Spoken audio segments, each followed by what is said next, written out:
جو عدالت کے بارے میں ایوانوں میں بیٹھ کر جو کچھ ہو رہا ہے اس حوالے سے یہ کہہ رہے ہیں۔ چیف جسٹس نے مزید کہا کہ ماضی کو حکومت کے خلاف استعمال نہیں کریں گے، حکومت کے لیے نہیں، اللہ کی رضا کے لیے بیٹھے ہیں۔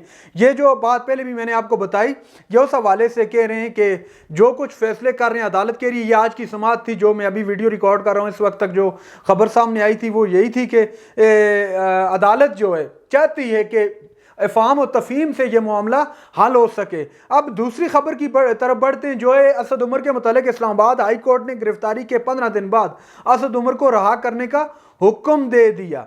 اسد عمر کے کیسز کے تفصیلات فراہمی اور گرفتاری کے خلاف کیس کی اسلام آباد ہائی کورٹ کے جسٹس میاں گل حسن اورنگزیب نے سماعت کی، جہاں ان کے وکیل بابر اوان عدالت میں پیش ہوئے۔ بابر اوان صاحب دراصل یہ کیس دیکھ رہے ہیں۔ دوران سماعت جسٹس میاں گل حسن اورنگزیب نے ریمارکس دیے کہ وہ تو آپ کو نہیں چھوڑیں گے جب تک آپ پریس کانفرنس نہیں کریں گے۔ اسد عمر کو کہہ رہے ہیں کہ وہ تب تک آپ کو نہیں چھوڑیں گے۔ دوران سماعت جسٹس میاں گل حسن اورنگزیب نے ریمارکس دیے کہ آپ کو نہیں چھوڑیں گے جب تک آپ پریس کانفرنس نہیں کریں گے۔ اس پر بابر اوان نے کہا پریس کانفرنس تو ہم نہیں کریں گے۔ واضح جواب دے دیا۔ اب سمجھ رہے ہیں آپ بات کو۔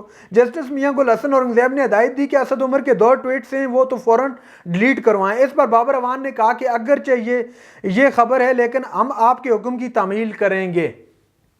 یہ بابر اوان صاحب نے جواب دیا۔ بابر اوان نے استدعا کی عدالت اسد عمر کو اس عدالت میں پیش کرنے کا حکم دے۔ جسٹس میاں گل حسن اورنگزیب نے ریمارکس دیے کہ اسد عمر کے خلاف کیسز میرے سامنے، اگر میں کوئی آرڈر کر دوں تو کل کیا ہوگا مجھے خود معلوم نہیں۔ یہ کہہ رہے ہیں جی چیف جسٹس صاحب، اب ذرا غور کیجئے۔ بابر اوان نے کہا کہ ہم نے کیسز کی تفصیلات فراہمی اور حفاظتی ضمانت کی درخواست دی تھی، ہم چاہتے ہیں ہمیں 2 دن دیں تاکہ اگر کوئی رہائی ہو تو ہم متعلقہ عدالت میں سرنڈر کر دیں۔ جو کرمنل کیس درج ہیں ہم ان میں حفاظتی ضمانت چاہتے ہیں۔ اب یہ اہم جو ہے ڈیولپمنٹ ہوئی ہے جو اسد عمر کے حوالے سے، جو ان کو 15 دن کے بعد اسد عمر کو رہا کرنے کا حکم دیا گیا ہے۔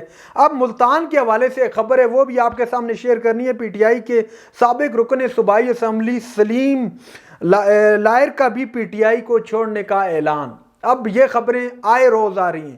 کل 2-3 بڑی اہم شخصیات نے پارٹی کو چھوڑا، ان میں فیاض الحسن چوہان صاحب، شیریں مزاری صاحب، اور آج سلیم لائر صاحب نے بھی پارٹی کو خیر آباد کہہ دیا ہے۔ تحریک انصاف کے ساتھ ہی یہ کچھ ہو رہا ہے۔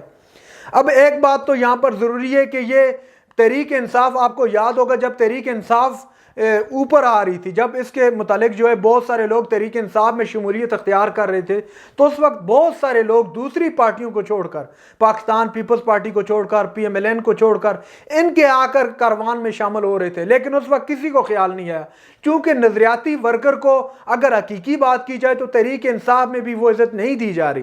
اگر نظریاتی ورکر کو ساتھ لے کر چلتے تو یہ والے حالات ان کو کبھی بھی دیکھنے نہ پڑتے جو آج کل ہو رہے۔ القادر ٹرسٹ کیس کے حوالے سے عمران خان نے ملک ریاض کے خلاف تحقیقات کے بغیر نیب کی کارروائی پر سوال اٹھا دیے۔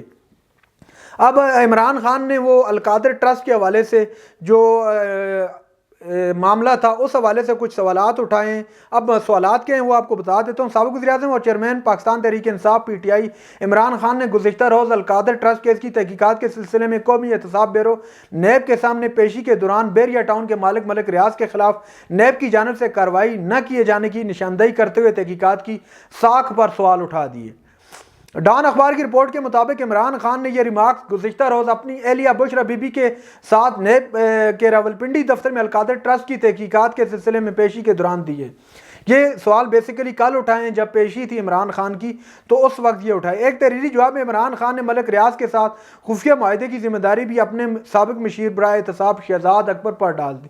شہزاد اکبر صاحب جو مشیر تھے عمران خان کے، ان پر یہ ساری ذمہ داری ڈال دی کہ ان کے سے ریلیٹڈ یا ان کے ہوتے ہوئے یہ سارا کچھ ہوا ہے، تو اس وجہ سے یہ معاملہ یہاں تک پہنچا ہے، تو یہ ساری ذمہ داری ان کے گلے پر ڈال دی عمران خان صاحب نے۔ اب ہو کیا رہا ہے؟